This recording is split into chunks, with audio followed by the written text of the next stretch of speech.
ഇന്ന് നമ്മൾ പോകുന്നത് അധികം ആരും കണ്ടിട്ടില്ലാത്ത ഒരു പുരാതന ക്ഷേത്രത്തിലേക്കാണ്. അതെ, ഇടുക്കി ജില്ലയിലെ പെരിയാർ കടുവാ സങ്കേതത്തിനുള്ളിലുള്ള മംഗളാദേവി ക്ഷേത്രം. ആനയും കടുവയും കാട്ടുപോത്തും ഒക്കെ വിഹരിക്കുന്ന കുമളിയിലെ പെരിയാർ കടുവാ സങ്കേതത്തിനുള്ളിലെ കൊടും വനത്തിലൂടെ 14 കിലോമീറ്റർ സഞ്ചരിച്ച് വേണം നമുക്ക് മംഗളാദേവി ക്ഷേത്രത്തിൽ എത്തിച്ചേരാൻ. ഈ ക്ഷേത്രത്തിന് ഒരു പ്രത്യേകതയുണ്ട്. വർഷത്തിൽ ഒരിക്കൽ മേടമാസത്തിലെ ചിത്ര പൗർണമി ദിനത്തിൽ മാത്രമേ നമുക്ക് പ്രവേശിക്കുവാൻ സാധിക്കൂ. തമിഴ്നാട്ടിലെയും കേരളത്തിലെയും ഭക്തജനങ്ങൾക്ക് ഒരു ഏകദിന തീർത്ഥാടന യാത്ര കൂടിയാണ് ഈ ക്ഷേത്രോത്സവം. ഇടുക്കി കഞ്ഞിക്കുഴിയിൽ നിന്നും കുറച്ച് ഫ്രണ്ട്സിനൊപ്പം രാവിലെ 4 മണിക്ക് ഞങ്ങളുടെ യാത്ര ആരംഭിച്ചു. കുമളിയിലെത്താൻ കട്ടപ്പന വഴി ഏകദേശം 65 കിലോമീറ്റർ നമുക്ക് യാത്ര ചെയ്യണം. രാവിലെ 6:30 ഞങ്ങൾ കുമളി ടൗണിൽ എത്തിച്ചേർന്നു. വാഹനം ഒരു ബേ പാർക്കിൽ കൊണ്ട് പാർക്ക് ചെയ്തു. നമുക്ക് ലഭിച്ച ജീപ്പില് ഞങ്ങൾ 5 പേരും കൂടാതെ ഡ്രൈവർ മുകേഷും പിറവത്ത് നിന്ന് വന്ന 2 യാത്രക്കാരെ ചേർന്ന് കുമളിയിൽ നിന്നും നമ്മുടെ അവിസ്മരണീയമായ മംഗളാദേവി യാത്ര ആരംഭിക്കുകയാണ്. വശ്യമായ കാനനഭംഗി ആസ്വദിച്ച് വന്യമൃഗങ്ങൾ ചുറ്റപ്പെട്ട ദുർഘട പാതയിലൂടെ ജീപ്പിൽ 14 കിലോമീറ്റർ നമുക്ക് സഞ്ചരിച്ച് വേണം കുമളിയിൽ നിന്നും ക്ഷേത്രത്തിൽ എത്തിച്ചേരാൻ. അതുകൂടാതെ തമിഴ്നാട് ലോവർ ക്യാമ്പിലെ വളയക്കൂടി വഴി കാൽനടയായി ആയിരക്കണക്കിന് തമിഴ് തീർത്ഥാടകർ അവിടെ എത്തുന്നുണ്ട്.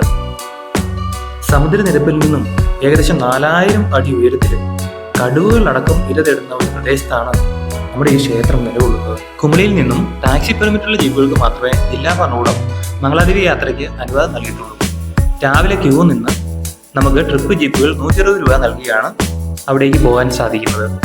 രാവിലെ 6 മണി മുതൽ ഉച്ചയ്ക്ക് 2 മണി വരെ മാത്രമേ നമ്മുടെ വാഹനം കുമളിയിൽ നിന്നും വനത്തിലൂടെ കടത്തിവിടുന്നതിന് അനുവദിക്കുകയുള്ളൂ. കുമളിയിൽ നിന്നും വനത്തിലേക്ക് കടക്കുന്നതിന് മുമ്പ് പോലീസിന്റെയും ഫോറസ്റ്റിന്റെയും ചെക്ക് പോസ്റ്റുകളുണ്ട്. നമ്മളിപ്പോൾ കണ്ടുകൊണ്ടിരിക്കുന്നത് ഈ ചെക്ക് പോസ്റ്റുകളാണ്. പ്ലാസ്റ്റിക് കുപ്പികളും പ്ലാസ്റ്റിക് കൂടുകളും കർശനമായി ഇവിടെ നിരോധിച്ചിട്ടുണ്ട്. നമ്മുടെ ബാഗുകളും വാഹനങ്ങളും പൂർണ്ണമായും പരിശോധിച്ച് ദേഹപരിശോധനയ്ക്ക് ശേഷം മാത്രമേ നമ്മളെ ഇവിടെ പ്രവേശിപ്പിക്കുകയുള്ളൂ.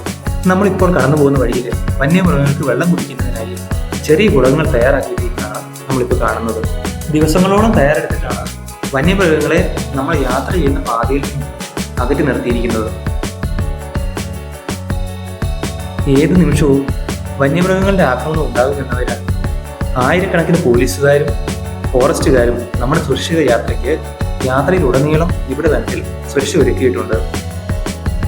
ദുർഘടം പിടിച്ച മലമ്പാതയിൽ എതിരെ വാഹനം വന്നാൽ സൈഡ് കൊടുക്കുന്നതിന് സാധ്യമല്ലാത്ത സ്ഥലങ്ങളിൽ പോലീസ് വാഹനങ്ങൾ തടയുകയും മറ്റു വാഹനങ്ങളെ കടത്തിവിടുകയും ചെയ്യുന്നതിനാൽ വളരെ സാവധാനത്തിലാണ് നമ്മുടെ യാത്ര പുരോഗമിച്ചുകൊണ്ടിരിക്കുന്നത്.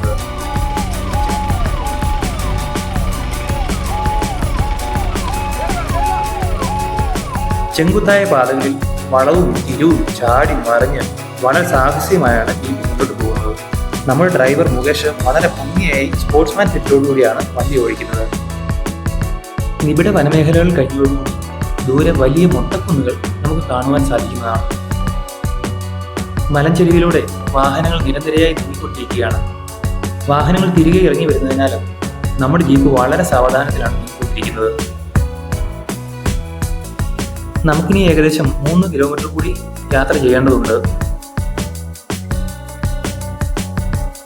നടന്നു പോകുന്ന സഞ്ചാരികൾ കുത്തനെയുള്ള കുറുക്കു വഴികളിലൂടെ നടന്നു പോകുന്നതിനാൽ വാഹനം എത്തുന്നതിന് വളരെ മുമ്പേ ക്ഷേത്രത്തിലെത്താൻ സാധിക്കുന്നുണ്ട്. അത് മനസ്സിലാക്കിയതിനാൽ ഞങ്ങൾ വാഹനത്തിൽ നിന്നും ഇറങ്ങി നടക്കുവാൻ തീരുമാനിച്ചു.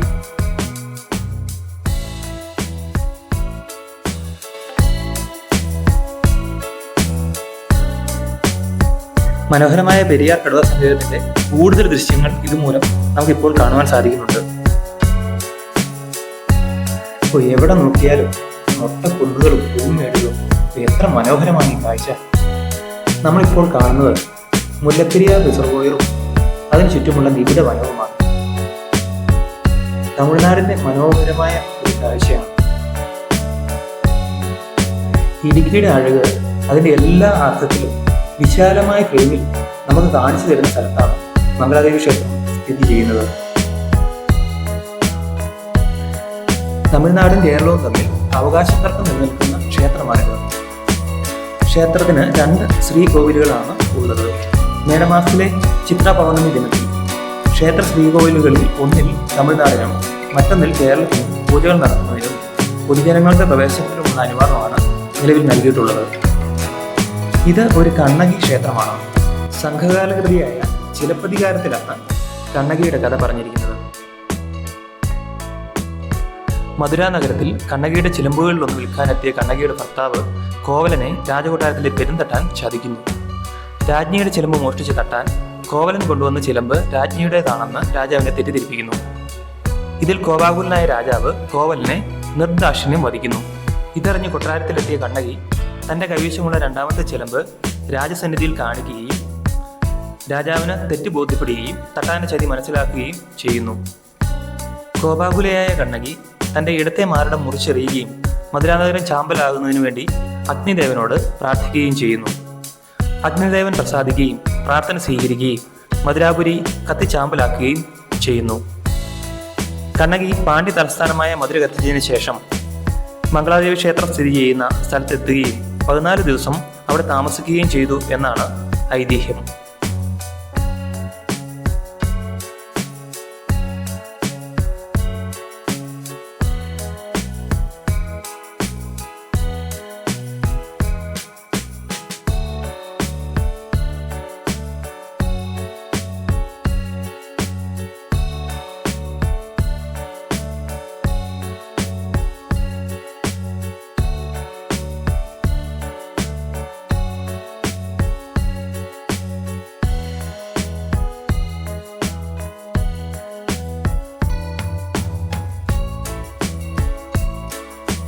ക്ഷേത്രത്തിന് 2 പ്രവേശന കവാടങ്ങളും ചുറ്റുമതിലും കൂറ്റൻ കല്ലുകൾ കൊണ്ടാണ് നിർമ്മിച്ചിരിക്കുന്നത്. ഇവയെല്ലാം ഭാഗികമായി തകർന്ന അവസ്ഥയിലാണ്. കല്ലുകളും മറ്റും പല ഭാഗങ്ങളിലായി ചിതറിക്കിടക്കുന്നത് നമുക്ക് കാണുവാൻ സാധിക്കും.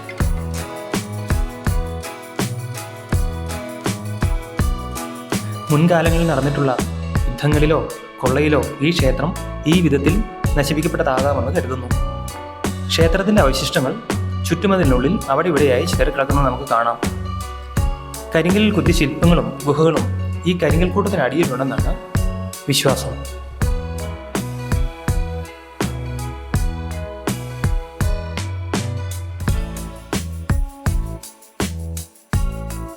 ദീർഘനേരം ക്യൂ നിന്ന് വേണം ക്ഷേത്ര ദർശനം നടത്താൻ. എന്തായാലും തമിഴ്നാടിൻ്റെ ശൈലിയിൽ പൂജകൾ നടത്തുന്ന ശ്രീകോവിലിൻ്റെ അപൂർവ ദൃശ്യങ്ങളും പൂജയും നമുക്കിപ്പോൾ കാണാവുന്നതാണ്.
ക്ഷേത്രത്തിന്റെ ഒരു ഭാഗത്ത് സ്ത്രീകൾ പൊങ്കാലയിടുന്നത് നമുക്ക് കാണാം.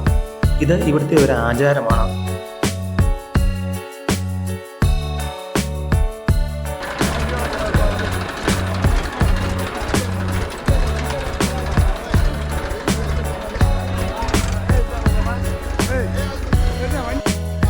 ക്ഷേത്രത്തിലെത്തുന്ന സന്ദർശകർക്ക് വിവിധ തമിഴ് സംഘടനകൾ അന്നദാനം നൽകി വരുന്നു. കുമളിയിൽ നിന്നും വലിയ ചെമ്പ് പാത്രങ്ങളിൽ ട്രാക്ടറിലാണ് അന്നദാനത്തിനുള്ള ഭക്ഷണം എത്തിച്ചിരിക്കുന്നത്. അന്നദാനം കഴിക്കുന്നതിന് നല്ല തിരക്കാണ് അവിടെ അനുഭവപ്പെടുന്നത്.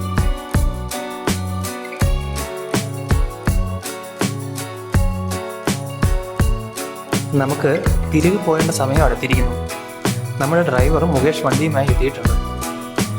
അങ്ങനെ മംഗളാദേവി ക്ഷേത്രത്തിലെ വിസ്മയ കാഴ്ചകൾ കണ്ട് കൊതി തീരാതെ വീണ്ടും വരണമെന്ന മുഖത്തോടെ നമുക്ക് മടക്കയാത്ര ആരംഭിക്കാം. ഇന്നത്തെ വീഡിയോ എല്ലാവർക്കും ഇഷ്ടപ്പെട്ടെന്ന് കരുതുന്നു. നിങ്ങളുടെ അഭിപ്രായങ്ങളും നിർദ്ദേശങ്ങളും കമൻറ്റ് ബോക്സിലൂടെ അറിയിക്കുമല്ലോ. അടുത്ത വീഡിയോയുമായി വീണ്ടും കാണാം.